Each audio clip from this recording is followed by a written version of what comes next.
주님께서 우리에게 허락하신 이 영광스러운 대열에 그리스도와 공동 상속권을 이을 수 있도록 우리에게 축복해 주신 것을 감사합니다. 우리는 사탄의 지배를 받고 세상 풍속을 따르며 죄 가운데 사탄이 원하는 죄의 생산품들을 만들어내던 말로 다 못할 죄인들, 주님께서 우리를 불러 먼저 피로 씻으시고 십자가의 능력으로 주님의 죽으심 안에 포함시켜 주심으로 인하여 우리의 온 생명이 깨끗하게 되고 거룩한 뜻을 따라 하나님 아버지의 뜻을 우리 삶 속에서 실행할 수 있고 그리스도를 나타낼 수 있는 신성한 생명의 본성을 주신 주님께 감사드립니다. 이 아침에도 주님께서 허락하신 말씀을 우리에게 열어주시고 우리로 하여금 그 말씀을 먹고 정말 벅찬 마음으로 찬송하며 주님 기뻐하는 뜻을 삶 속에 이루어 나갈 수 있도록 이끄시옵소서.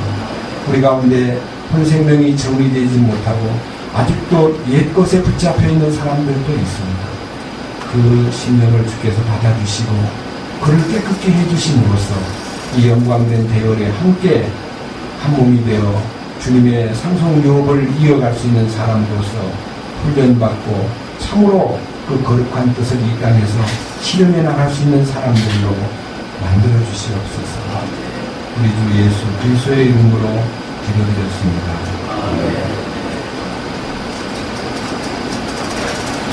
아가서 1장 말씀을 보겠습니다.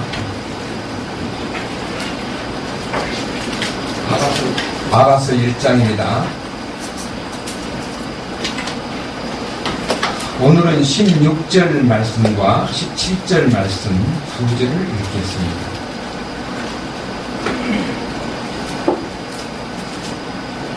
나의 사랑하는 이여 보소서. 당신은 아름다우시며 참으로 쾌활하시나이다. 또한 우리의 침상은 푸르며 우리 집의 들보는 백향목이요 석가래는 전나무입니다. 16절 말씀과 17절 말씀을 읽었습니다. 지난주에는 15절 말씀을 통해서 솔로몬 왕께서 술람미 여인을 향해서 내 사랑아 보라 네가 어여쁘구나, 보라 네가 참으로 어여쁘며 비둘기 눈을 가졌구나, 이 부분에 대해서 솔로몬 왕께서 술람미 여인에게 사랑을 말해주고 있는데, 이것은 곧 그리스도께서 우리를 위해서 우리를 얼마나 사랑하고 우리를 얼마나 예쁘게 보아주시고 우리를 얼마나 어여쁜 여자로 보시는가, 그리고 너는 비둘기 눈을 가졌구나 하는 이 놀라운 얘기를 함께 나누면서 주님께 감사를 드렸는데, 오늘은 이제 술람미 여자가 솔로몬 왕에게 고백하는 이 이야기는 우리가 주님께 고백드리는 말씀과 상통한다는 점을 마음속에 그리면서 16절 말씀을 생각해 보겠습니다. 나의 사랑하는 이여 보소서. 당신은 아름다우시며 참으로 쾌활하시나이다. 이 부분이 술람미 여자가 솔로몬의 그 사랑스러운 고백을 듣고 자신이 답변하는 내용입니다. 우리는 이 말씀 안에서 비록 한 토막 한 토막 짧은 어휘 속에서 우리 자신들이 주님께 어떻게 우리 자신을 주님 앞에 고백할 것인가에 대해서 먼저 상반부의 16절 나의 사랑하는 이여, 이 부분에 대해서 잠시 생각해 보겠습니다. 먼저 이 1장 16절, 이 술람미 여자가 주님 왕 앞에 나의 사랑하는 이여라고 말한 이 부분이 무엇을 근거로 해서 그분을 사랑한다고 말할 수 있는가? 이 부분은 우리가 믿는 이로서 주님을 향하여 주님 나는 당신을 참으로 사랑합니다 하는 이 사랑의 고백이라는 것이 여기 몇 절을 읽으시면 그 부분에 대해서 느낌이 전달될 수 있습니다. 먼저 아가서의 다른 부분을 보겠습니다. 2장 16절을 보겠습니다. 2장 16절. 나의 사랑하는 이는 내 것이며 나는 그분의 것이라. 그분은 백합 가운데서 양떼를 먹이시는도다. 나의 사랑하는 이여, 날이 새고 그림자들이 달아나기 전까지는 돌이키시며 또 당신은 베데르 산들 위에 노루와도 같고 젊은 사슴과도 같이 되시옵소서. 여기에서 나의 사랑하는 이에 대한 이 술라미 여자의 또 다른 고백은 당신은 내 것이며 나는 당신의 것입니다. 이렇게 주님을 얻은 기쁨, 당신은 내 것입니다. 우리가 맨 처음에 주님의 소유가 되었다는 데 대한 기쁨보다도요, 주님을 얻었다는 기쁨이 큰 것이 우리의 마음인 거예요. 왕을 얻은 거니까요. 왕을 내가 얻었다는 것이 얼마나 놀라운 축복이냐. 그래서 이 여자는 주님, 나는 당신을 사랑합니다. 당신은 내 것입니다. 이렇게 고백하면서 곁들여 나는 당신의 것입니다. 이렇게 이제 마음이 이제 상통되는, 주님은 내 것이고 나는 주님 것이 되었습니다 라고 하는 이 고백을 통해서 이 여인의 사랑하는 이를 향한 그 마음의 고백을 이렇게 표현했습니다. 그런데 6장 3절을 보면요, 6장 3절. 아까는 당신은 나의 것입니다 라고 말했던 여자가 6장에 가가지고는요, 3절에서 나는 나의 사랑하는 이의 것입니다. 아까와는 반대로 당신은 내 거예요, 나는 당신 겁니다 라고 말했던 그가 주님을 얻은 데 대한 기쁨, 왕을 소유한 데 대한 기쁨이 컸었지만은 그의 마음이 이제 조용히 안정되고 주님의 동산 안으로 들어감으로써 사랑하는 그분은 내 것이 아니고 내가 그분의 것이구나.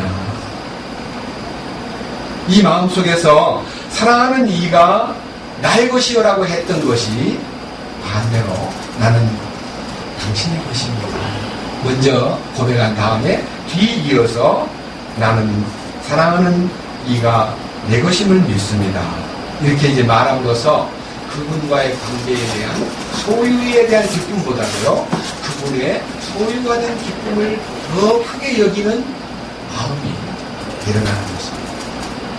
제가 지난번 예바에서 얘기할 때 포도주보다 나은 사랑에 대한 얘기를 표시하면서 이삭을 얻은 기쁨, 아브라함이 이삭을 얻은 기쁨, 이제 하나님이 이삭을 주셨다는 데 대한 선물 받은 기쁨에 젖어가지고 너무너무 흥분되고 너무너무 감격해 했지만 훗날 하나님께서 그 이삭을 내놓으라고 하실 때에 그 이삭을 하나님께 드린 후에 그 아들을 죽은 자 가운데서 도로받은 다음에 그는 이삭을 얻은 기쁨을 누리고 살던 때보다 더 큰 기쁨, 그것은 이 아들은 주님 것입니다. 그걸 알게 된 것입니다. 이 아들은 내 것으로, 이 아들은 내 것이구나 하는 마음 속에서 기뻐하다가 그 아들을 바친 다음에 다시 얻고 나니까 이 아들은 당신 겁니다 하는 완벽한 부활 생명의 기쁨이 이 아브라함 속에서 큰 확신을 주었듯이 우리의 믿음도 주님을 얻은 기쁨이라는 그 기쁨보다, 구원을 받은 기쁨에 젖어 있는 것보다도 내가 당신 것이 되었습니다 하는 내 모든 것이 그분에게 포함된 것에 대해서 감사하고 감격해하는 모습이 어떤 면에서 신앙생활의 굉장한 진전이라고 마음속에서 확신합니다. 그 다음 7장에 가면요, 10절에서 7장 10절 같이 보겠습니다. 나는 나의 사랑하는 이의 것이요 그분의 열망이 나를 향하는도다. 나의 사랑하는 이여 오시옵소서. 여기에 가장 갈망이요, 이제는 내가 그분의 것으로서의 내 그 마음이요 뜨겁게 달아오르는데 그 달아오르는 열망마저도 바로 그분으로부터 공급받은 그분의 공급이 내 마음을 뜨겁게 하는구나 하는 것이 이 주님을 향한 뜨거운 사랑입니다. 사실은 엠마오의 두 제자가요, 마음이 식어가지고 예수님이 돌아가신 후에 낙심이 됐는데, 소문이 들리기로는 어떤 여인네들이 무덤에 가서 그분이 살아났다는 말을 들었지만은 거기에 대한 어떤 열망이 없기 때문에 그들은 그래, 뭘 보기는 보하는 것 같은데 우리는 아무것도 안 보이잖아 하고 낙심에 찬 마음으로 예루살렘에서 엠마오로 내려가고 있을 때 주님이 그들에게 동행하시면서 주님이 당신들이 지나가면서 걸어가면서 나누는 얘기가 무엇이냐고 물을 때 그들은 새로운 뉴스에 대해서 그 나그네가 너무 모르는 것 같아가지고 예수님에 대해서 많은 설명을 해주고 예수님 돌아가신 얘기도 해주고 예수님이 다시 사신 얘기도 들려주고 당신은 그런 뉴스를 못 들어봤습니까? 라고 아주 캄캄한 나그네인 줄 알고 예수님에게 예수님에 대한 얘기를 들려주다가 예수님께서 자기에 관한 것을 성경을 통해서 간절한 마음으로 설명해 주니까요. 그들의 마음이 분명히 뜨거워졌고 그들의 마음은 열망에 솟구쳤지만요. 그들은 그것마저도 포착지 못하고 해가 졌을 때 그분이 더 가시려 하자 자기 집으로 초대해가지고 그분과 함께 빵을 나누는 동안 그분이 떼어주는 빵을 그들이 먹는 순간 예수님께서 그들 속으로 들어가십니다. 그 빵이 주님의 임재와 공급을 나타내는 것입니다. 그들이 이렇게 말합니다. 길에서 우리에게 말씀하시고 성경을 풀어주실 때에 우리 속에서 마음이 뜨겁지 않더냐 하고 주님의 열망이 그들 속에서 막 솟구침으로써 그들은 즉시 발걸음을 다시 예루살렘으로 올라가 주님을 증거하고 주님을 선포한 얘기가 누가복음 24장에 나옵니다. 그분의 열망이 나를 향하는 것을 알 때에 우리의 마음은 하나밖에 없습니다. 8장으로 넘어가서요. 14절에 나의 사랑하는 이여 서두르소서. 이 말은요. 나의 사랑하는 이여 어서 오시옵소서. 그 말. 그분을 기다리는 갈망이 우리들의 마음속에 신앙생활의 가장 첨단을 걷는 사람들의 공통된 마음인 것입니다. 혹시 여러분 가운데 그분이 오시면 어떡하나? 그분이 금방 오신다면 나는 곤란한데 나는 준비가 안 되었는데 내 마음은 만약 그런 마음이라면요. 불행한 신부입니다.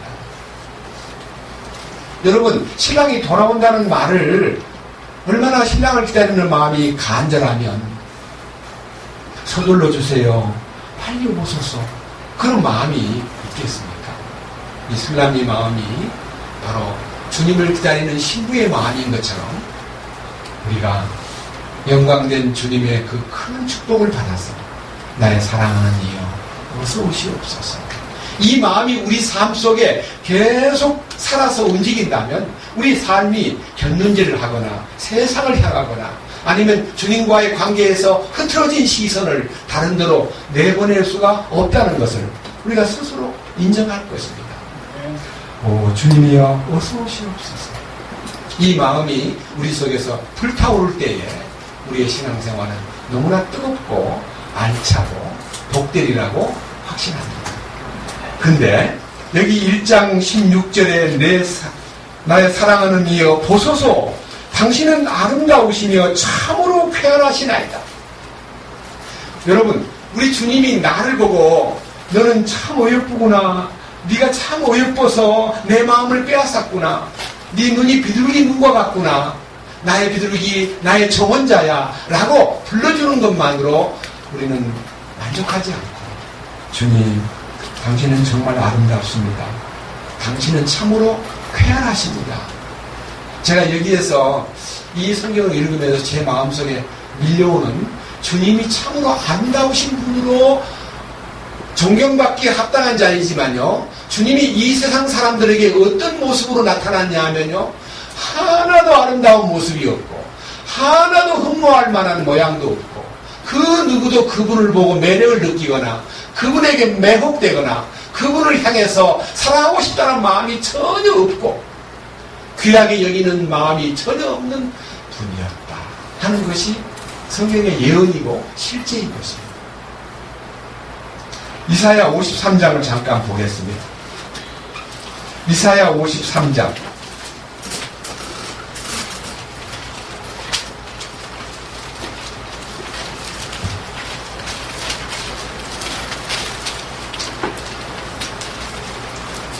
2절과 3절을 보겠습니다.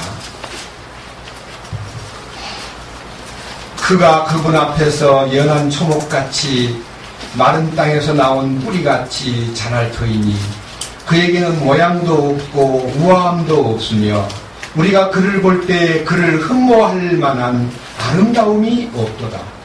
그는 사람들에게 멸시를 당하고 거부되었으며 슬픔의 사람이요 고통을 잘 아는 자라. 우리는 그를 피하려는 것 같이 우리의 얼굴을 감추었으며 그는 멸시를 당하였고 우리는 그를 귀히 여기지 아니하였더라. 그래서 그분에게는 어떠한 매력이 없었다. 다시 말하면 모양도 이쁘지 않고 우아함도 없고 흠모할 만한 아름다움도 없고 오히려 멸시를 당하였고 오히려 얼굴을 피하고 싶은 사람이고 오히려 만나면 재수없이 느껴지는 사람이고 그러길래 그를 멸시하였고 우리 또한 그를 귀히 여기지 아니하였도다. 그것이 주님에 대한 인상입니다. 주님에 대한 인상. 그런데 어떻게 해서 그렇게 아름답게 보이며 그렇게 쾌활한 분으로 보였는가? 제가 이 쾌활하다는 단어가 마음에서 조금 꺼림직하게 느껴져가지고요. 단어를 히브리어를 찾아보니까요. 이 단어가 나임이라는 단어로 표시되어 있고 나임이라는 단어를 우리 금정역에서는 프레전이라고 표시되어 있습니다. 유쾌하다, 유쾌한. 그 다음에 인상이 좋은. 그 다음에 아주 쾌활한. 이런 걸로 표시되어 있는데 NIV에서는요 charming이라고 되어 있습니다. 매혹적이다. 유혹하는, 그러니까 나를 아주 이렇게 끌어주는, 황홀케 만드는 분. charming. 그리고 아주 매력이 있는 분이라고 표시되어 있습니다. 저는 charming이라는 단어가 더 마음에 끌렸습니다. 우리가 그분을 알고 나니까요, 그렇게 매력을 느낄 수밖에 없고, 나를 매혹시키는 분으로 등장했다는 것입니다. 우리는 옛날에 사람을 보고 매력을 느끼고, 어떤 물질이나 명예나 세상을 보고 우리가 매혹돼가지고 거기 끌려다니던 우리가, 우리 어리석음이 딱 깨어지면서, 주님, 당신은 정말 아름답고, 나를 매혹시킨 분이십니다. 라고 말할 수 있게 된 것을 너무 감사합니다. 그것이 바로 주님이 우리를 향하신 그 놀라운 사랑이 참으로 알아질 때예요. 그래서 사도 바울은 거기에 대한 자기의 주님에게 매혹된 결과를 빌립보서 3장에는 이렇게 말했습니다. 이게 실제입니다. 이게 실제가 돼야 이 말이 아멘이 되고 이 아가서 1장 16절이 참으로 내 것이 되기 위해서는 사도 바울의 간증이 내 마음속에서 아멘이라고 참으로 화합이 될 때 그것이 우리의 진정한 실제라고 믿어지는 것입니다. 빌립보서 3장 보겠습니다.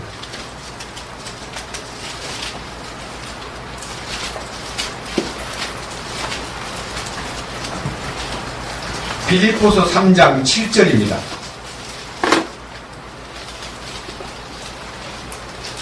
그러나 무엇이든지 내게 이득이 된 것들을 곧 그것들을 내가 그리스도를 위하여 손실로 여겼으며 참으로 확실히 모든 것을 손실로 여김은 그리스도 예수 내 주를 아는 지식이 뛰어나기 때문이라. 내가 그분을 위하여 모든 것의 손실을 입고 그것들을 단지 배설물로 여김은 내가 그리스도를 얻고 율법에서 난 내 자신의 의가 아니라 그리스도의 믿음을 통한 의 곧 믿음으로 말미암아 하나님에게서 난 의를 소유한 채 그분 안에서 발견되려 함이라. 이것은 내가 그분의 죽으심과 일치하게 되어 그분과 그분의 부활의 권능과 그분의 고난에 참여하는 것을 알고자 하며 어찌하든지 내가 죽은 자들의 부활에 도달하려 하며. 이제 그리스도를 아는 지식이라는 것은 그 안다는 단어를 제가 지난번에도 헬라어로 그노스코라고 하는 단어는요 그냥 머리로 아는 것, 배워서 아는 것, 들어서 아는 게 아니라요. 체험하여 안다 하는 말이요. 다른 더 깊은 뜻은 동침하다는 뜻이 들어있다 했습니다. 히브리어 야라와 같은 단어입니다. 그분과 함께 한 몸이 되었습니다. 여러분, 한 몸 되는 길이 무엇입니까? 그분의 죽음에 한 몸이 되었습니다. 그 죽음의 일체가 되었습니다. 비로소 그분이 발견되고 그분이 어떤 분인가가 알아짐으로써 내가 그동안 좋아하고 내가 매력을 느끼고 내가 거기에 정신을 쏟고 내가 거기에 황홀함을 느끼고 따라가던 어떤 환상적인 것들도요, 손실로 보이고 배설물로 보이는 것이 가치관의 변화입니다. 이 변화가 실제여야 됩니다. 말로는 예수님이 최고라고 말해놓고 살아가면서 정말 세상을 바라보다 보니까 이중인격자가 되고 내 속에서 모순을 느낄 때 신앙생활이 잘 안 되는 겁니다. 사탄은 더 나를 예리하게 분석하고 나를 잘 알기 때문에 나를 조용한 시간에 쳐들어와가지고 이 위선자야, 이 거짓말쟁이, 이 나쁜 놈 하고 나를 공격함으로써 나는 아무런 대꾸도 못한 채 참 뒤척거리면서 은근히 변명하는 그런 말들을 할 때가 많지만 술람이 여인은 진정으로 솔로몬을 보는 순간 그랬습니다. 나의 아름다우신 분이요, 나를 매혹시킨 분이시요, 나에게 참으로 황홀케 만드신 당신을 제가 사랑합니다. 그러다 보니까 그가 그분과의 관계에 대한 첫 번째 얘기가 우리의 침상은 푸르며라는 말을 할 수가 있는 것입니다. 뭐 갑자기 좋은 얘기하다가 무슨 침상 얘기를 합니까? 침상은 침대를 말합니다. 침대. 이스라엘의 이제 성경에 보면 침대는요, 두 가지 역할을 합니다. 휴식의 장소이기도 하고 또 잠자는 장소이기도 합니다. 그러니까 쉴 때 보통 우리 같은 그런 침대에는 잠잘 때는 앉지, 손님들이 와가지고 우리 침대에 이렇게 앉으면 기분이 별로 안 좋아요. 그러니까 침대라는 것은요, 아주 구별된 잠자리고, 그러면서 침상에 눕는 본인만이 쉬는 장소입니다. 그래서 침대에서 일어난 사건을요, 세 가지로 성경에 제가 찾아보니까 술람이 여자가 그분에게 말하는 참으로 매혹덩어리인 당신이 나의 침상이 푸르다는 것을 말하고 싶습니다. 여러분, 침상이 왜 푸릅니까? 침대 나무가 무슨 뭐 이렇게 시띠나무로 만들든 뭐 백향목으로 만들든 나무 색깔은 저런 색깔인데 무슨 푸른 색깔의 침대가 있습니까? 거기에는 오묘한 뜻이 들어있는 것입니다. 먼저 창세기 47장 하나 보겠습니다. 창세기 47장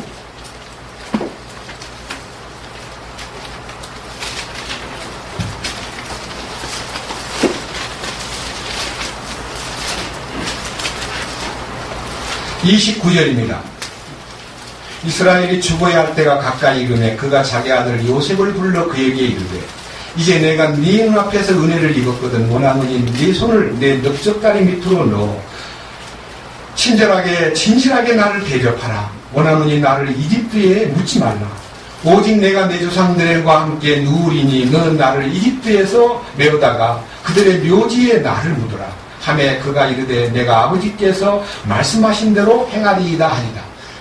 유언을 하는데요, 내가 죽고들랑 내 시신을 애굽 땅에 묻지 말고 저 아브라함이 묻혔던, 그 다음에 이삭이 묻혔던 장소인 그 동굴에, 헤브론에 있는 동굴에 나를 묻어라.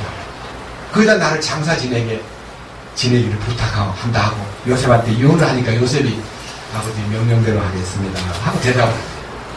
30절, 31절. 야곱이 이르되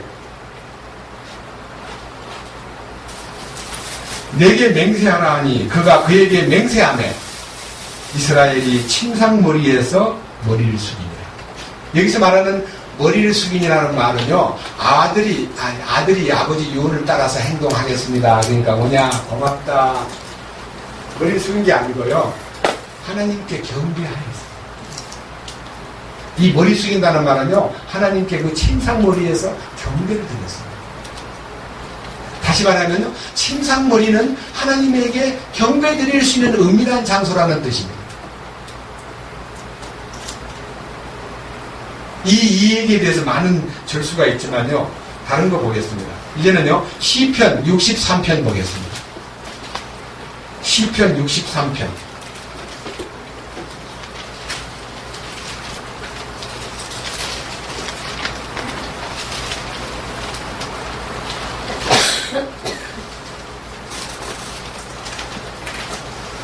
이 시는요, 다윗이 유다 광야에 있을 때에 지은 시입니다. 다시 말하면 사울 왕에게 쫓겨다니면서 그 열악한 환경에서 너무너무 고생스러운 곳에 피신 다니면서 지은 시인데요. 이 시가요, 어디서 지었느냐에 따라서 굉장한 의미로 다가옵니다. 저는 이 시편 63편을 참 좋아합니다. 1절, 오 하나님이여, 주는 나의 하나님이십니다. 내가 일찍 주를 찾되 물이 없어 마르고 내 마른 땅에서 내 혼이 주를 갈망하며 내 육체가 주를 사모하오니 이것은 내가 성소에서 주를 배운 것 같이 주의 권능과 주의 영광을 보고자 함이니이다. 주의 인자하심이 생명보다 나음으로 내 입술이 주를 찬양하리이다. 이와 같이 내가 사는 동안에 주를 찬송하고 주의 이름으로 내 손들을 들리니, 여기 손을 든다는 말은 기도하는 것입니다. 예? 옛날 모세가 손을 들었을 때에 여호수아가 아말렉을 쳐서 이기고 손을 내리면 지고 하는데, 손을 든다는 말은 주의 임재 가운데 연결되어 있다는 뜻입니다. 주님과 연결이 되어 있는 것을 표시하기를 손을 들어 기도하는 것입니다. 신약성경 디모데전서에도 각 나라들은 각처에서 손을 들고 주 앞에 기도하기를 원하는 것입니다. 이 손을 든다는 것은 진정으로 주님과의 관계를 깊이 나누는 현장을 얘기합니다. 그런데 이런 기도가 끝나고 나니까요, 5절, 내 혼이 골수와 기름진 것으로 배부른 것 같이 만족하며 내 입이 기쁜 입술로 주를 찬양하되 내가 나의 침상에서 주를 기억하고 또 밤에 경점들을 보내면서 주를 묵상할 때에 그리하리이다. 주께서 나의 도움이 되셨사오니 그런즉 내가 주의 날개 그늘을 기뻐하리이다. 여기서 말하는 그 혼이 이렇게 열악한 광야에서 말로 다 못할 어려움 속에서 동굴의 침상이라는 것이 무슨 침대가 따로 있는 것이 아닙니다. 구별된 장소에서 주님은 내가 이 침상에서 주님을 기억하면서 밤이 깊어가면서도 주님을 묵상하면서 주님이 나의 도움 되신 것을 감사하고 주님이 나의 날개 그늘 되신 것을 기뻐하겠습니다. 주님의 날개라고 생각했습니다. 그는 그가 침상에, 열악한 광야의 동굴에 있는 침상에서 그 침상은 주님의 날개 그늘이라고 생각했습니다. 거기서 그는 찬송을 부르는 것입니다. 그러니까 이 침상에서 찬송하고 감사하고 주님을 기억하고 주님을 우러러보고 그 열악한 환경이 주님의 날개로 마음이 나를, 병아리가 암탉이 그 새끼를 날개 아래 모음같이 내가 그 날개 속에 보호받고 있다고 하는 그 마음이요, 얼마나 만족한 마음입니까? 여기 5절에 보니까 그 자기가, 이 혼이라는 것은 자기의 내적 상태를 말하는데, 이 정신 상태를 말하는데, 골수와 기름진 것으로 만족하고, 예? 주님을 찬양하는 이 기쁨이 내 입에 가득이 넘칩니다. 그러니까 혼이 만족하면요, 입이 만족하고, 입이 만족하면요, 찬송이 흘러나는 거예요. 여러분, 혼이 괴로우면 입도 안 열리고, 입이 안 열리면 찬송도 안 나오는 거예요. 그래서 그는 그의 침상머리에서 주님을 우러러보고 감사하고 감격해 했다는 것이 기록 속에, 특별히 유대 광야의 거친 황량한 그 말로 다 못할 환경에서, 저도 83년도에 유대 광야를 전체는 가보지 못했지만 그 쿰란 사원 뒤에가 유대 광야이기 때문에, 쿰란 사원 마사다 뒤에가 유대 광야이기 때문에 그 넓은 광야의 일부를 다니면서, 이야, 얼마나 고생스러운 환경, 완전히 사막입니다. 그 속에서 주님께 감사하고 주님을 향해서 정말 찬양하는 이 다윗의 이 시편의 노래를 볼 때 참 그는 조용한 침상에서 주님을 생각하면서 찬양했구나, 그런 모습이 떠올랐습니다. 또 한 절 보겠습니다. 시편 140, 이제는요 7편을 보겠습니다. 시편 149편, 시편 149편, 맨 마지막 시편 150편 다음 앞입니다.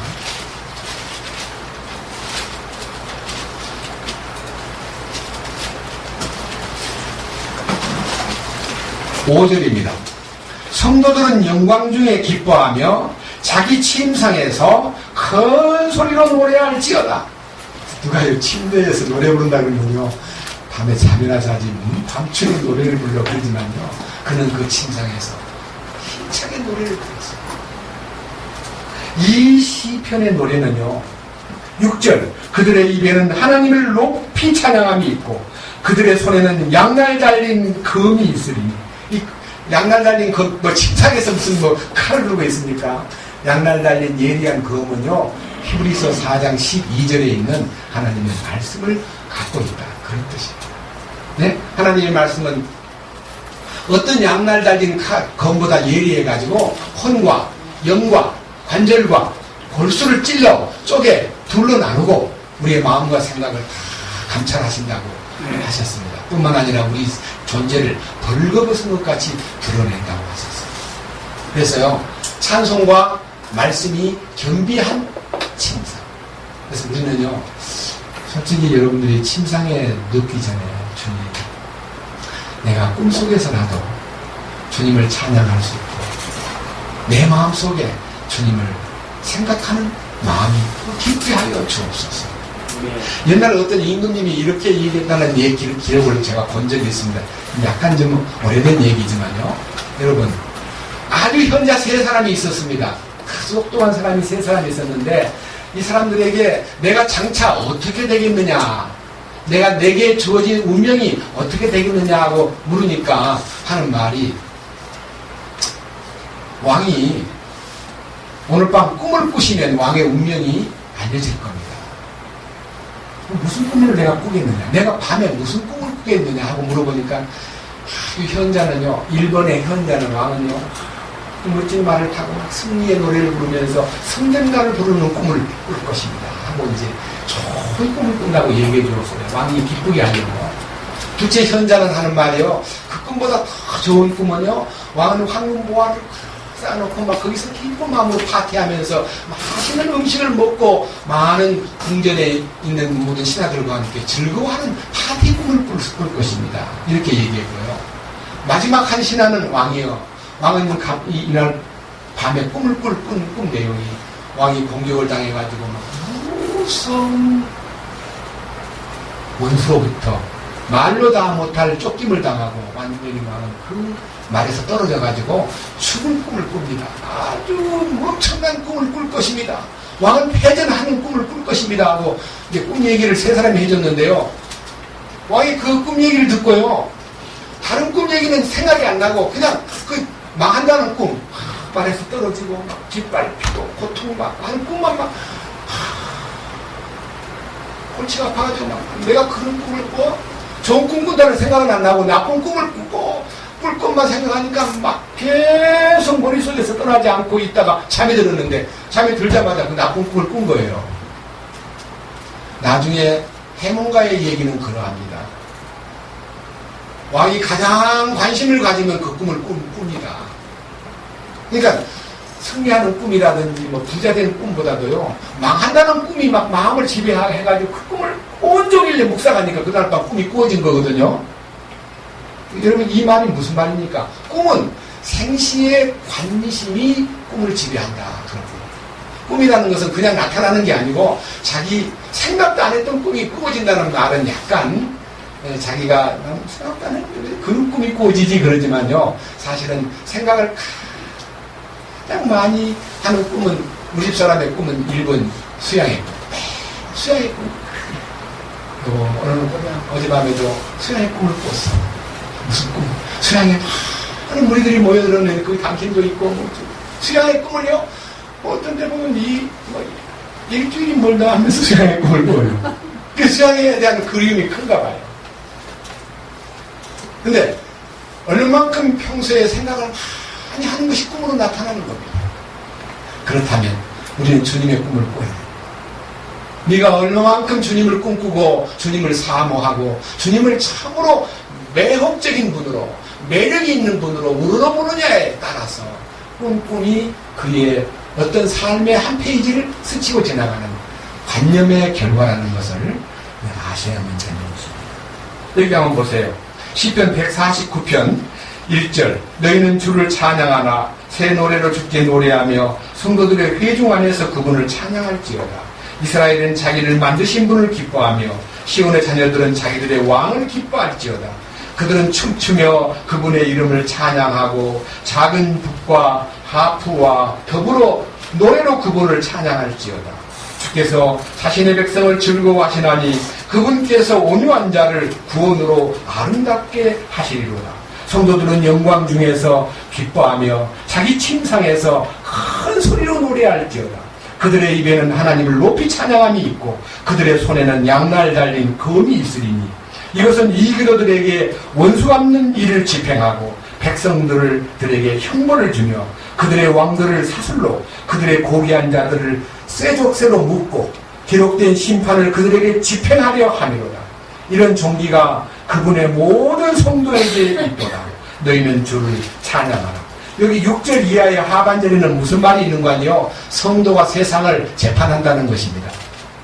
여러분, 다니엘 2장과 4장에 보면요, 종말에 가서서 이 뜨인 돌로 세상을 회파시킨 무리들이 세상을 심판한다고 되어 있어요. 우리는 세상을 심판해야 될 심판관이 될 것입니다. 그러기 위해서는 이 땅에서 심판받을 일을 하며 심판받을 일이 십자가에서 끝나야 돼요. 이것이 우리가 주님과의 관계에서 침상의 관계, 푸르다는 말은 어디든지 성경에 보면 푸르다는 말은요, 주님의 임재와 살아계심을 설명하는 뜻이 푸름으로 설명됩니다. 예레미야 17장 말씀 보겠습니다. 조금 더 넘기셔가지고 이사야 다음에 예레미야 17장.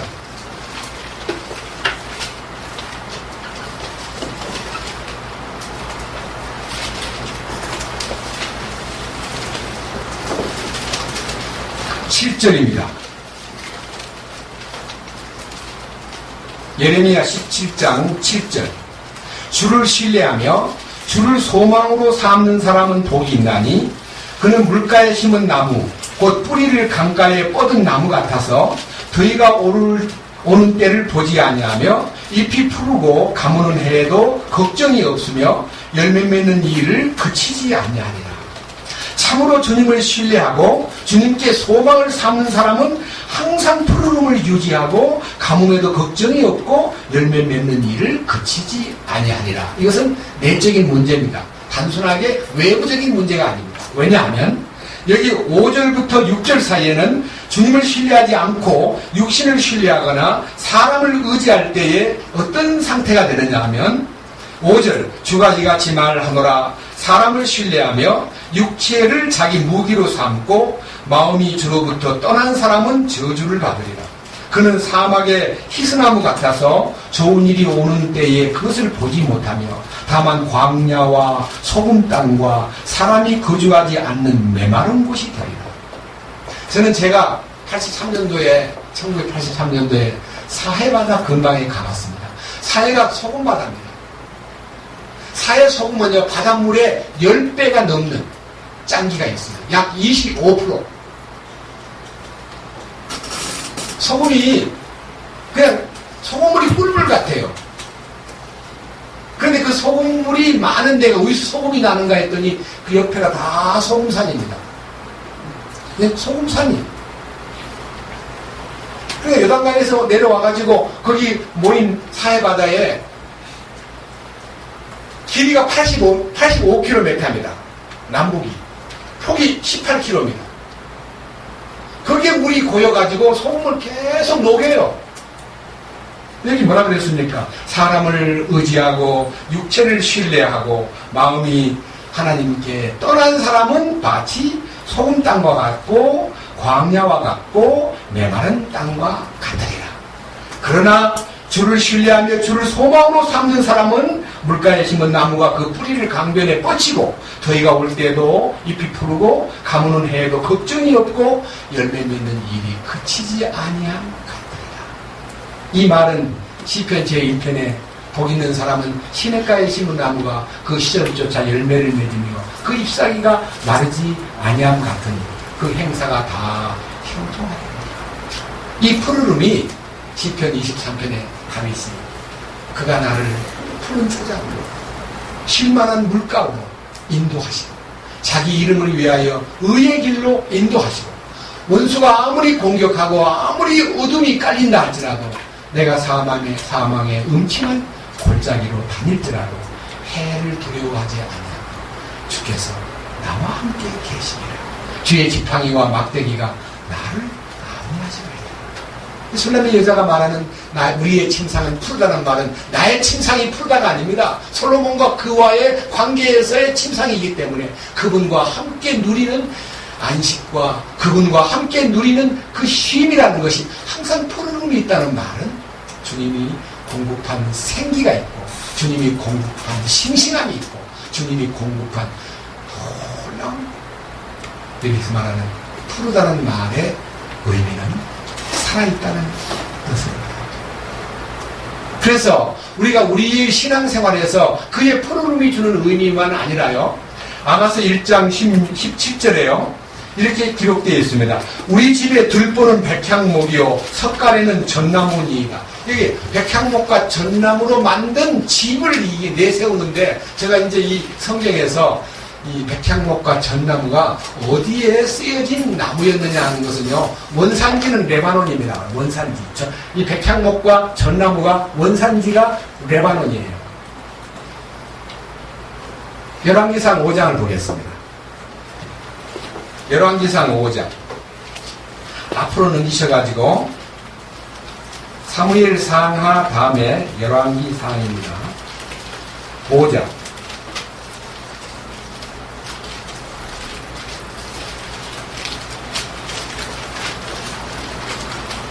열왕기상 5장.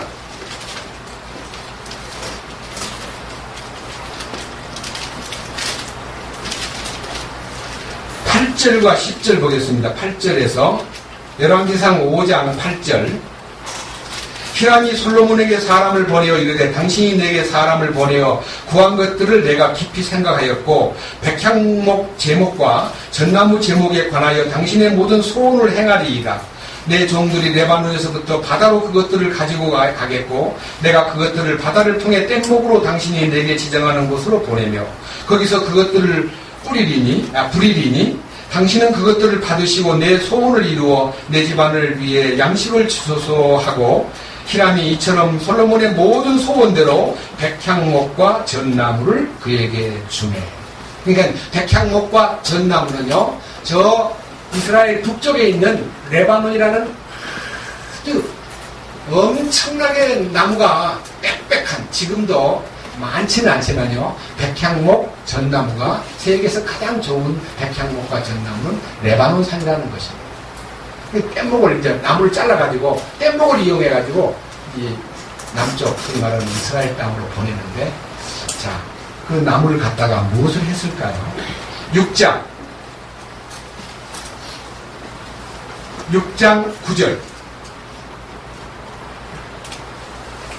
이와 같이 그가 집을 건축하고 마치니라. 그가 백향목 들보와 널빤지로 그 집을 덮었고 그 뒤에 온 집을 향해 높이가 5규빗 되는 방들을 돌아가며 건축하되 백향목 제목을 가지고 그것들을 그 집 위에 얹어 놓았더라.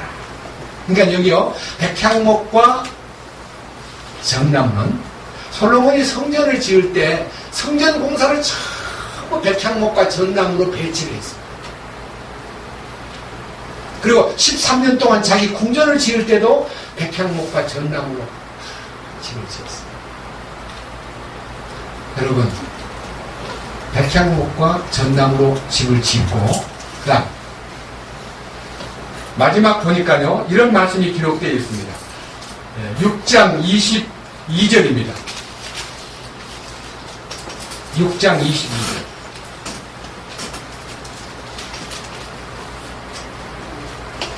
온 집을 금으로 입혀 마침내 온 집을 완성하니라. 그가 또 하나님께서 말씀하시는 곳 옆에 있던 제단을 온통 금으로 입혔다. 여기 지금 뭐 중간중간에 뭐 백향목으로 들보를 만들고 기둥도 만들고 전나무 가지고는 문도 만들고 아주 세부적인 얘기가 속에 들어있지만요, 여러분, 거기다가 금을 다 입혔다는 것입니다. 그럼 백향목은 주님 자신이 성전을 지을 때 우리를 주님의 성전으로 삼아서 성전을 짓습니다.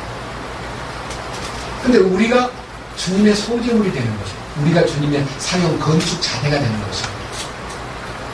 그러나 집은 나무로 다 지었지만요, 전 집을 금으로 다 입혔어요.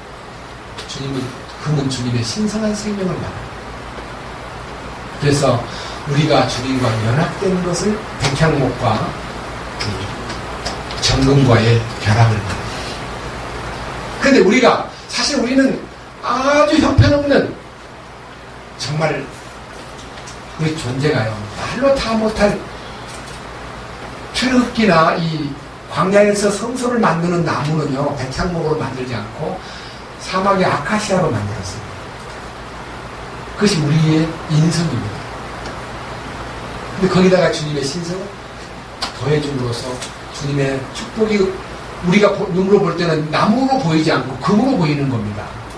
우리는 우리의 인성이 있지만요, 주님의 신성을 나타내기 위해서 우리가 살기 때문에 우리가 십자가의 능력과 부활의 능력에 연합될 때 우리는 비록 사람들 눈에는 나무 같은 것들로 보이지만 주님께서 우리에게 당신의 영광을 나타내는 금빛으로 나타내라고 우리를 그렇게 영광을 입혀주신 거예요. 그런 면에서 우리는요, 나무인 나를 나타내기 위해서 사는 게 아니라 금인 주님의 영광을 나타내기 위해서 우리가 존재한다는 것을 잊지 말아야 됩니다. 근데 왜 성전을 짓는 데는 백향목이 이용되었는가? 백향목이라는 것은요, 주님이 우리를 변화시킨 인성을 말합니다. 사실은 백향목 자체가 주님의 인성을 설명합니다. 근데 우리의 인성마저도요, 아카시아 같이 찌르고 남들에게 고통 주는 나무가 아니라 이제는 진전된 주님이 우리를 당신의 거룩한 부활 생명으로 변화를 시켜서 우리의 인성마저도요, 그냥 대먹지 못한 인성을 그냥 금으로 덮었다는 뜻이 아니라 인성도 변화를 시켜가지고 주님의 신성과 연합을 시켰다는 것입니다. 이게 얼마나 놀라운 일입니다. 그런 의미에서 주님, 우리가 이제는 주님 한 분밖에 사모할 자가 없습니다. 그래서 여기서 말하는 주님의 집이 백향목과 전나무로 이루어진 것이라는 것을 설명하고, 우리 집은 주님의 집이어야 되는 것입니다. 우리가 아가서 1장 17절에는 우리 집은 백향목 들보로 만들어져 있고 석가래는 전나무로 만들었습니다라고 하는 그 모든 원료가 주께로부터 온 성전을 설명하는 것이고, 그 주의 집이 우리에게 주는 의미가요, 성경 안에 너무 매혹적으로 다가오고 있습니다. 저는 제 개인적으로 이 왕국복음에 들어서기 전 1999년 가장 절망의 골짜기에 있었을 때에 시편 84편이 저를 용기를 주었고 저를 새롭게 하는데 가장 중요한 말씀으로 제 일생에 새겨져 있는 말씀입니다. 그 말씀 속에 오늘 여기 이 아가서의 수나미 여자의 고백이 제 마음과 시편의 84편에 있는 고백이 일치가 된다는 점을 믿기 때문에 오늘 그 말씀을 여러분 앞에 선포하고자 합니다. 시편 84편.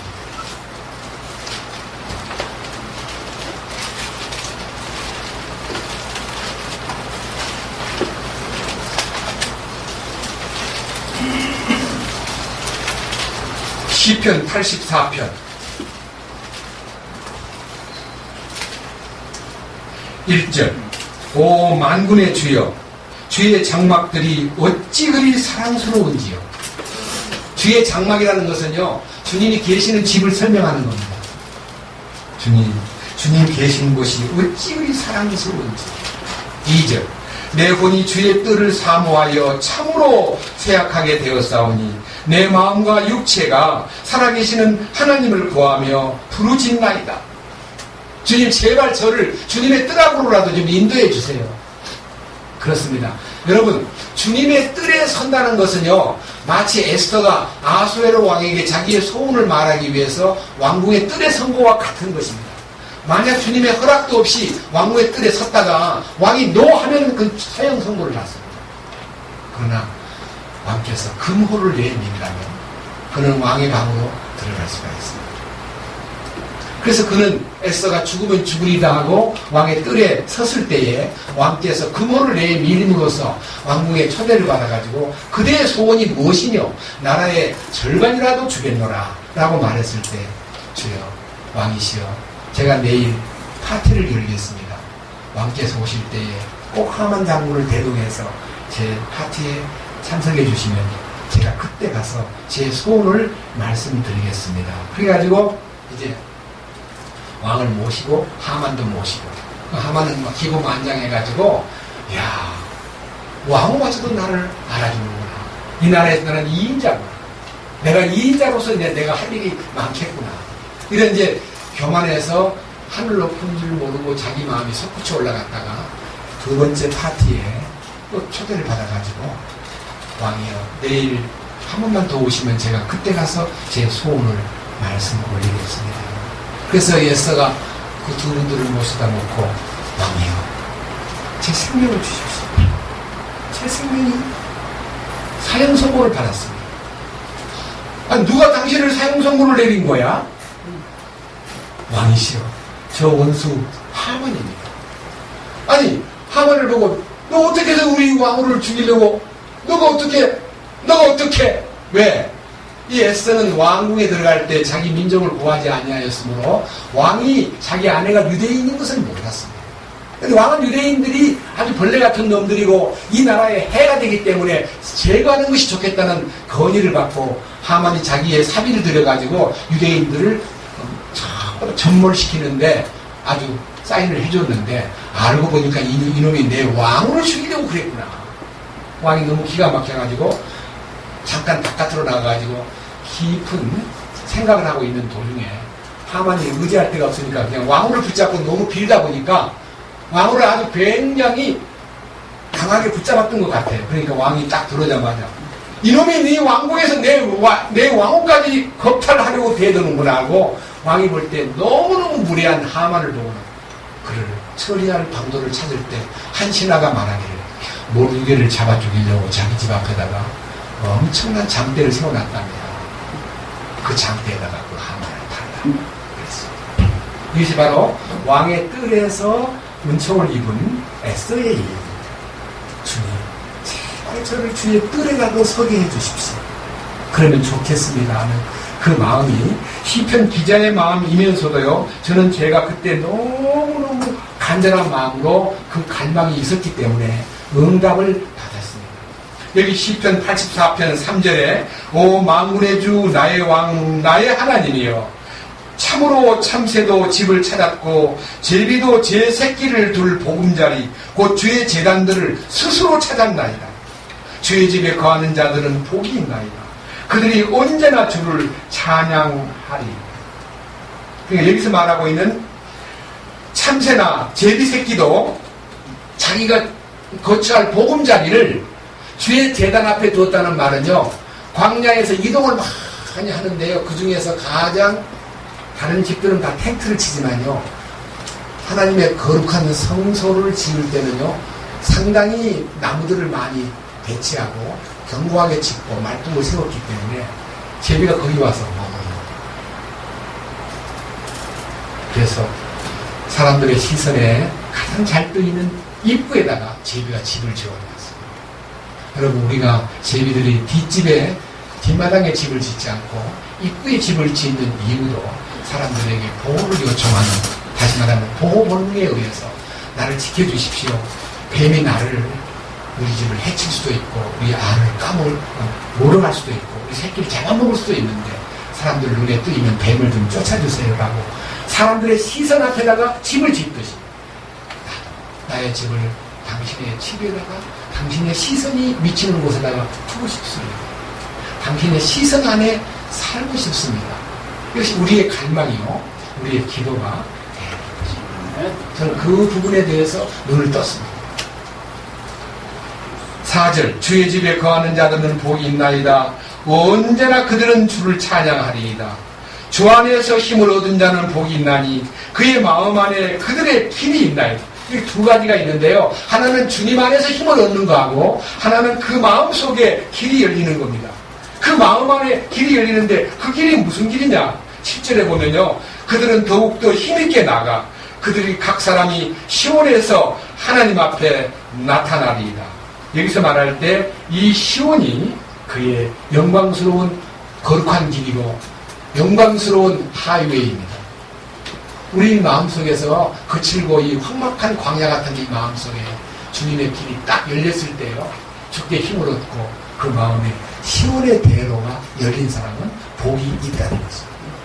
그래서 우리가요, 아까 이달순 자매님도 막 기쁨과 감사와 모든 축복은 그 나라에 가서 누리는 거고 이 땅에서는 어쩔 수 없이 고생을 하면서 끙끙거리고 사는가 보다라고 알았더랬는데, 나중에 눈을 뜨고 보니까 아니야, 아직 그 나라에 안 가도 그 나라가 이 나라에 여기 와가지고 내 마음이 평화롭고 감사하고 고통을 이길 수 있고 모든 환난과 괴로움을 능히 무찌를 수 있는 힘이 이 안에 주어진다는 것을 알고 보니까 세상에서 천국을 맛보는 거지 죽은 다음에 천국 가는 게 아니다. 여기 오시던 어떤 분이 어떤 목사님한테 가서 이 교회 가니까 막 구원받은 날도 되고 막 은혜 받은 날을 얘기하는데 맞습니까? 그랬더니 그 미란들이 하는 소리고 죽기 조금 전에 딱 생명책에 하늘나라에 가는가 안 가는 그때 알려주는 거지 절대로 미래 아는 거 아니다. 그 다 이단들이 하는 소리다. 그래서 그 자매가 아주 매우 혼돈 속에 빠졌다는 얘기를 들었습니다. 여러분, 성경 안에는요 놀라운 약속이 있습니다. 그 다음 보십시오. 6절, 그들이 바카 골짜기를 지날 때에 그곳을 샘으로 만드니 바로 그 연못들을 채우나이다. 그들은 더욱더 힘있게 나아가 그들 각 사람이 시온에서 하나님 앞에 나타나나이다. 오 주 만군의 하나님이여 내 기도를 들으소서. 오 야곱의 하나님이여 귀를 기울이소서.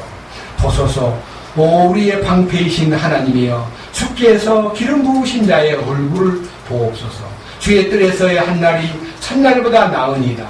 내가 사악함의 장막들에 거하는 것보다 차라리 내 하나님의 집 문지기가 되겠사오니 주 하나님은 해와 방패가 되시나이다.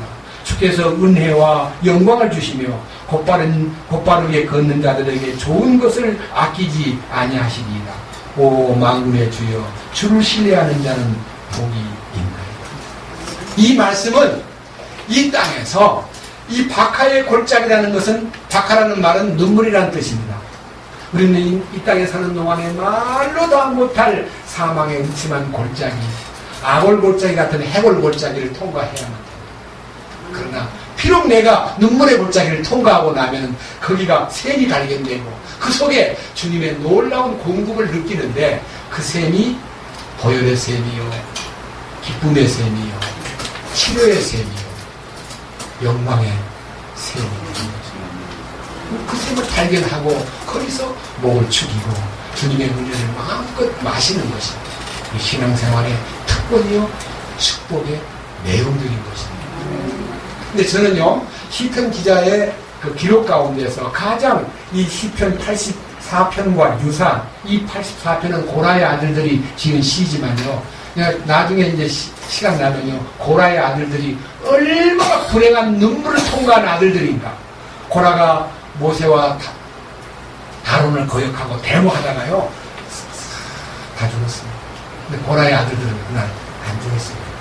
그들이 다윗과 함께 이 음악을 맡은 하나의 악장이 돼가지고 그들이 진실을 토로하는데 고라의 아들들이 그 시대에 얼마나 서럽고 쓰라린 눈물의 골짜기를 통과했겠습니까? 반역자의 아들이요 대도자의 아들이라고 나눈다는 아들, 회복이 된 후에 쓴 시. 시편 27편 보겠습니다. 시편 27편.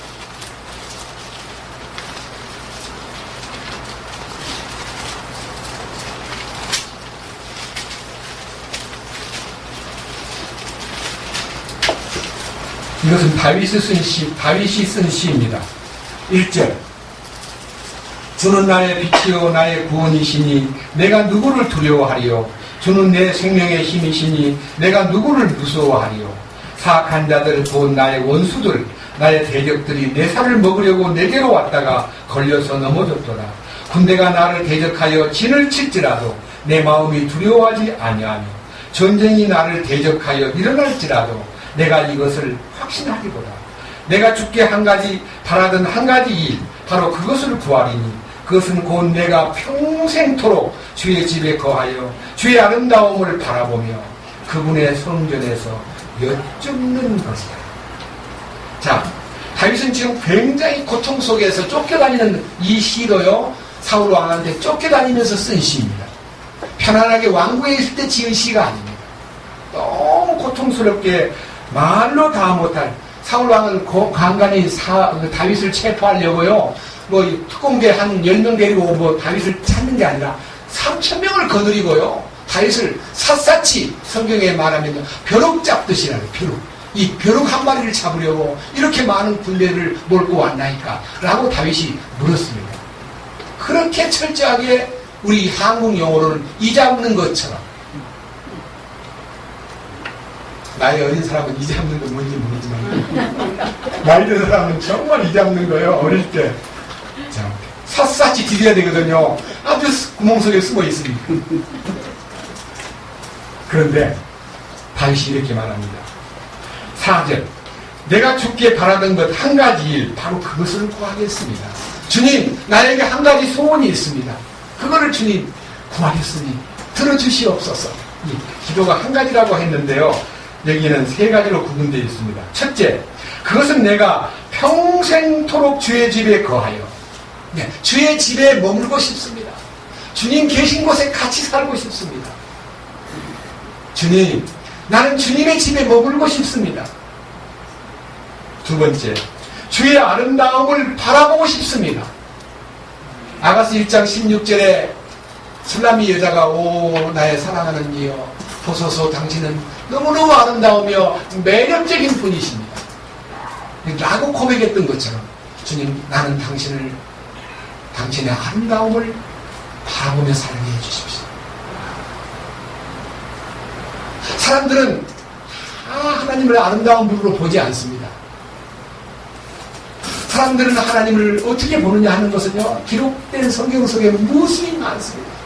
제가 예수님이 이사야 53장에 기록되어 있는 그는 흠모할 만한 모양도 없고 사람들에게 실어버린 바 되었고 그는 외면당하는 분이었고 그는 아주 멸시를 당하였고 귀히 여기기도 아니하였도다는 말이 기록되어 있지만요, 시편 22편에는 짐승이나 벌레 취급을 했다는 기록이 있어요. 예수님을 짐승으로 벌레로 취급했어요. 나는 벌레요 사람이 아니라고 하는 말을 할 만큼 주님은 벌레 취급을 당했어도 우리를 위해서, 우리가 벌레 취급을 받아야 되고 밟혀서 그냥 이겨야 마땅한 존재지만요, 우리 대신 그분이 그런 취급을 받으셨습니다. 뿐만 아니라 시편 69편에는요 얼마나 외면당하고 얼마나 고통을 당했는가 하는 것을 예언해 놓은 말씀이 다윗의 경험을 통해서 기록해 놨는데, 이 부분을 함께 좀 보고 넘어가겠습니다. 시편 69편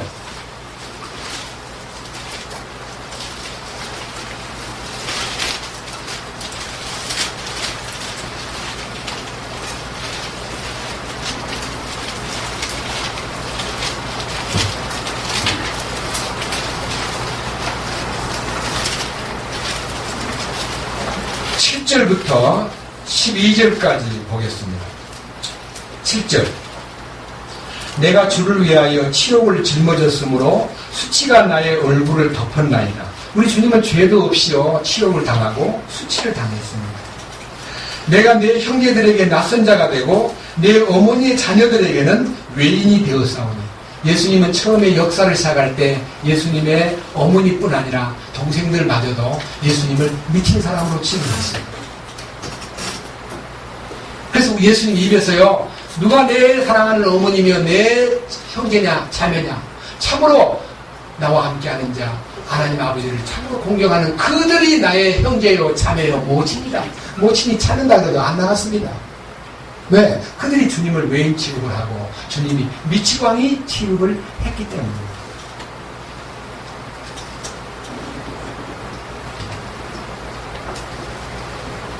그 다음 9절, 주의 집에 대한 열심이 나를 삼켰고 주를 모욕하는 자들의 모욕이 나를 덮쳤나이다. 내가 울며 금식으로 내 혼을 징계할 때에 그것이 내게 모욕거리가 되었고 또 내가 구운 배로 내 옷을 삼았더니 내가 그들에게 속담거리가 되었나이다. 성문에 앉은 자들이 나를 비방하며 하매 내가 술정뱅이들의 노랫거리가 되었나이다. 우리 주님은 비방당하고 술정뱅이들의 노랫거리가 되었다. 혹은 속담거리가 되었다. 혹은 모욕거리가 되었다. 여러 가지로 주님이 고통스럽게 취급받으신 내용들이에요. 여러분 한번 생각해 보십시오. 사복음서를 가만히 뒤져보면요, 주님이 죽은 자를 살리시고 나사로도 살리시고 38년 된 병자도 살리시고 눈먼 장님도 눈 띄워주시고 문둥이도 낫게 해주시고 여러 가지 놀라운 기적을 행하실 때마다 한 번도 칭찬받으신 적이 있습니까? 사람들로부터 야 놀랍다, 어떻게 저런 일을 할 수가 있지? 저분이 어디서 온 분인가? 라고 매혹을 당하는 게 아니라, 야 안식일날이야 오늘, 저 아주 저 사람은 하나님께로부터 온 자가 아니란 말이야, 저 아주 나쁜 놈이야, 아주 죽일 놈이야, 아 죽어야 마땅해. 그가 행하신 일에 대해서 한 번도 칭찬을 받거나 사람들에게 지지를 받지 않고 외면되고 무시당하고, 그리고 심지어는 나사로 까다르게 예수님 소문이 나니까 예수만 죽이지 말고 나사로도 죽이자. 요한복음 11장에 보면 나사로도 죽여버리자 라고 할 만큼 주님의 능력을 덧입은 사람을 미워했습니다. 그래서 성경에는 요한복음 15장 18절에 세상이 너희를 미워하거든 이상히 여기지 말라. 너희를 미워하는 것이 아니라 그들은 나를 미워했느니라. 나를 미워했으므로 너희들도 너희가 세상에서 나의 택함을 입은 자인 거로 너희를 미워하느니라. 이상히 여기지 말거라 말씀하셨어요. 세상은 온통 사탄의 무지한 눈으로 우리 주님을 보았고, 주님에게 속한 자는 사탄에게 탈퇴, 다시 말하면 떨어져 나왔기 때문에 사탄이 세상 사람을 시켜서 믿는 자를 핍박하고 죽이려 하는 것이 당연한 거다. 시편 69편 다른 부분 좀 보겠습니다. 69편 뒷절에요. 18절 보겠습니다. 내 혼에게 69편 18절 내 혼에게 가까이 오사 내 혼을 구속하시며 내 원수들로 인하여 나를 건지소서. 주께서 나의 치욕과 수치와 불명예를 아셨사오니 나의 대적들이 다 주 앞에 있나이다. 그러니까 주님이요 치욕을 당하고 수치를 당하고 불명예를 덮어 썼습니다. 20절 모욕이 내 마음을 상하게 하여 내게 근심이 가득하므로 내가 불쌍히 여길 자를 찾았으나 아무도 없었고 위로할 자를 찾았으나 아무도 찾지 못하였나이다. 주님이 정말 억울하게 대우를 받고 있는데도 십자가에 그 억울하게 넘겨졌음에도 불구하고 아무도 주님을 위로하거나 주여 용기를 내세요, 주님은 옳으신 분이에요, 주님은 참다운 분이에요, 주님은 죄 없는 분이시잖아요, 아무도 십자가 밑에 와가지고 주님을 지지하지 않았습니다. 제자들은 다 도망가 버렸습니다. 요한 한 사람만 그 앞에 와 있었습니다. 아무 말도 안 하고 있습니다. 마리아만 주님이 보라 네 어머니라고 비판할 정도였습니다. 아무도 주님 앞에 와서 주님을 지지하지 않았습니다. 반면에 21절 그들이 또한 주님이 목마르고 괴로울 때 쓸개즙을 나의 먹을 것으로 주며 내가 목마를 때에 내게 식초를 주어 마시게 하였나이다. 여러분 식초를 주면요 목이 갈증이요 더 심해집니다. 우리 주님을 그렇게 모독하고 그렇게 업신여기고 그렇게 박대해도요 주님은 십자가에서 마지막 운명 직전에 아버지여 저들을 용서하소서, 저들이 자기들이 하는 것을 알지 못하고 있습니다. 그렇게 말해 기도를 함으로써 옆에서 그 기도를 듣던 강도가 한 사람 회개했다. 강도는 오전 중에 주님을 욕하다가요 주님의 기도를 듣고 회개한 것입니다. 그렇습니다. 그러니까 우리가 그분을 볼 때 아름다운 분으로, 이 우주 가운데 가장 귀한 분, 이 우주 가운데 가장 매혹적인 분으로, 나를 화울케 하는 분으로 볼 수밖에 없잖아요. 이것이 우리 믿는 자들이 갖고 있는 고백이어야 되고, 이 술람이 여자의 아가서 1장 16절과 17절의 고백이요 우리의 고백이 되기를 우리는 기도해야 되는 것입니다. 주님 우리를 사랑해 줄 것만 받지 말고요 우리도 적극적으로 정열적으로 주님 당신은 매력적인 분이십니다. 나를 참으로 매혹시킨 분이십니다. 나를 참으로 화울케 만드신 분이십니다. 오 사랑하는 이여 당신은 아름답습니다. 당신은 위대하십니다. 그래서 워치만니는 이런 고백을 했습니다. 내가 성경 중에서 주님을 표현한 것 중에 가장 매력적인 표현은 이 표현입니다라고 어느 책에 기록되어 있는 성경 한 절 보겠습니다. 시편 73편 25절입니다. 시편 73편 25절.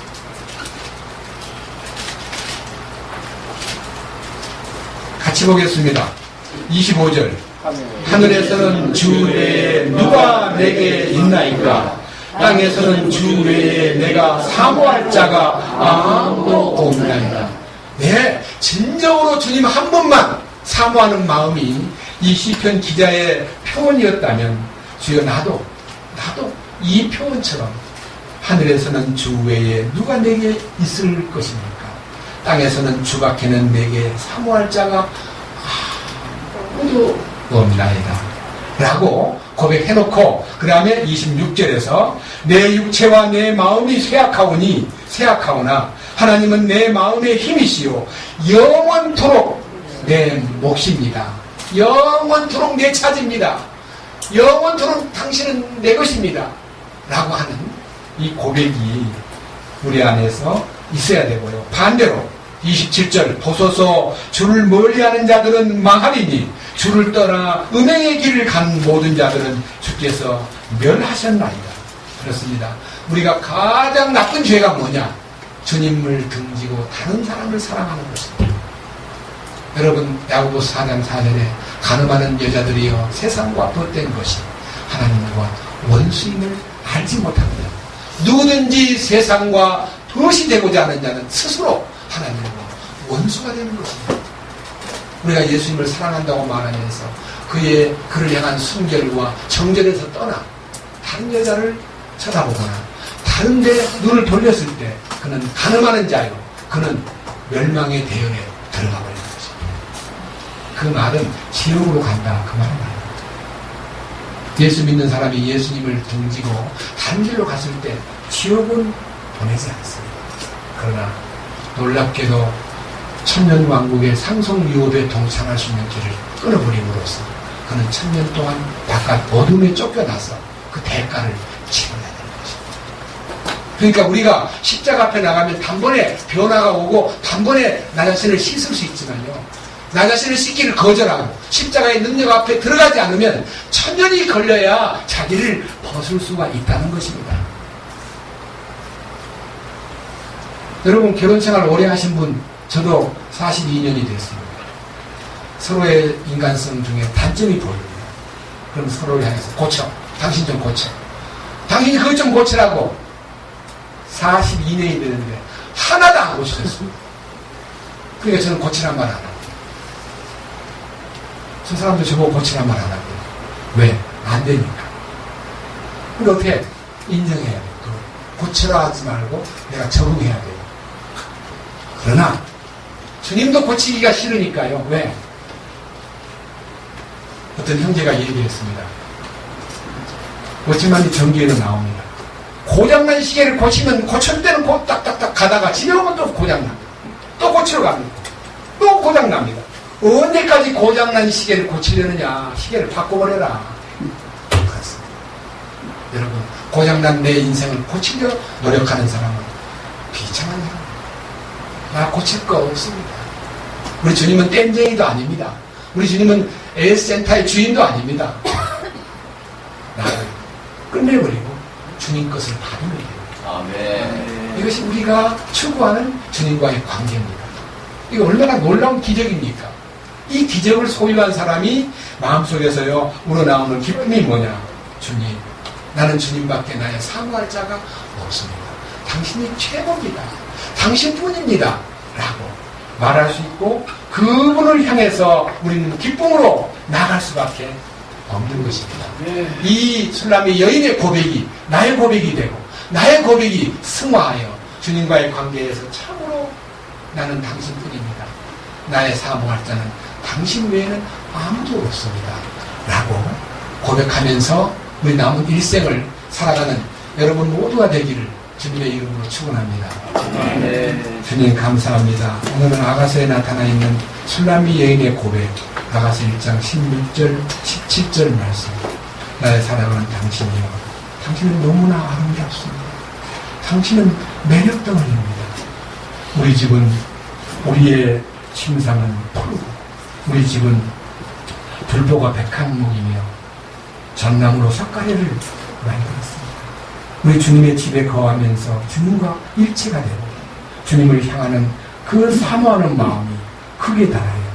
우리 주님 소유물로서의 기쁨과 우리 주님의 것으로서의 우리 자신의 위치가 주님의 관할 아래 있고 주님의 통치 가운데 있으므로 우리의 모든 염려와 고생과 우리의 모순된 이 모든 인간성을 주님이 다 처리해 주신 것을 감사드립니다. 이 영광된 주님의 반열에서 성전의 일부로서 거룩을 유지하고 주님의 거룩한 성전의 모양을 우리가 다 갖춘 모습으로 주님을 배울 수 있도록 인도하여 주시옵소서. 우리 주 예수 그리스도의 이름으로 기도드렸습니다.